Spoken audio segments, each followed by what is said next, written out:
Hello दोस्तों, नमस्कार। आज मैं बात कर रहा हूँ कि किस तरीके से लोग आपके साथ आकर के फ्रॉड कर सकते हैं। अगर आप एक व्यापारी हैं, भले आप छोटे दुकानदार हैं या फिर बड़े व्यापारी हैं, तब भी आपके साथ ऐसा हो सकता है। तो जागरूक रहिए। आइए विस्तार से बात करते हैं। आजकल लोग बाज़ार में किस तरीके से प्रॉक्सी डिमांड क्रिएट करके अपने माल को डंप कर रहे हैं। आइए हम स्टेप वाइज समझते हैं इन चीज़ों को। किस तरीके से बाज़ार में लोग प्रॉक्सी डिमांड क्रिएट करके अपने माल को डंप करते हैं। आजकल आपने देखा होगा बाज़ार में बहुत सारे ऐसे कॉल्स आते हैं कि सर हमको आपसे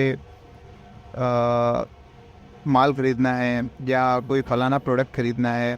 ठीक उसके कुछ समय पहले आपके पास सप्लायर आता है जो कि आपको वो माल सप्लाई करने की बात करता है, राइट।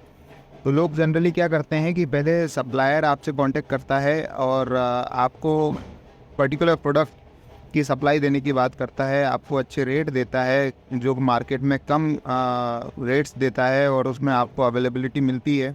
साथ ही क्या होता है कि फिर उसके बाद धीरे धीरे कुछ लोग आपसे जुड़ेंगे, आपके पास आएंगे, आपसे कहेंगे कि सर क्या आप हमें इस माल की सप्लाई दे सकते हैं। और तो ऑब्वियसली आपके सामने एक ऐसी स्थिति खड़ी होगी जब आपको लगेगा कि ये प्रॉपर बिजनेस अपॉर्चुनिटी है, इससे आप पैसा बना सकते हैं।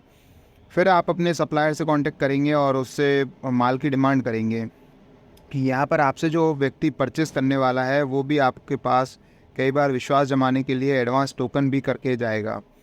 और आप उस एडवांस टोकन को लेकर के आप अपने सप्लायर से बल्क में ऑर्डर ले लेंगे, बल्क में माल मंगा लेंगे। हो सकता है 500 पीस जो है आपसे जो व्यक्ति परचेस कर रहा है वो आपको 500 पीस का ऑर्डर दे, 25 पीस का, 50 पीस का वो आपको एडवांस पेमेंट भी दे दे।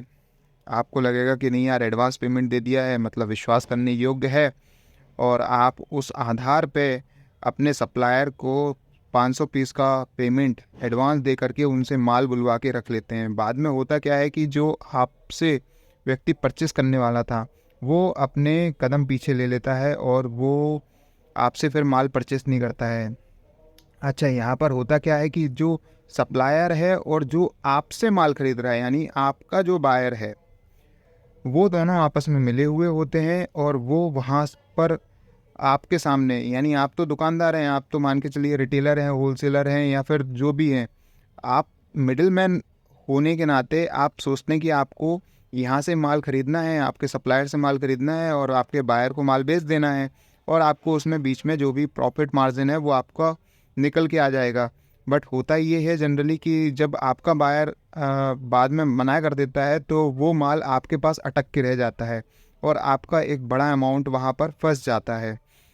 At the end of the video मैं आपको यही कहना चाहूँगा कि कई बार ऐसे लालच में ना आए जिससे कि आपको आगे आप किसी भी प्रकार से फंसे ना। अच्छा, व्यापार में जब आपका पैसा ब्लॉक हो जाता है तो आपको टेंशन होना स्टार्ट हो जाती है और फिर आप उस माल को धीरे धीरे गलाएंगे भी तो कितना आप कटिंग कर लेंगे। ये सब फिर बाद में आपको टेंशन होगी और बहुत सारी चीज़ें आपकी उथल फुथल हो जाएंगी, मैसअप हो जाएंगी। तो इन बातों का ख्याल रखें, समझदार बनिए, जागरूक रहिए। धन्यवाद।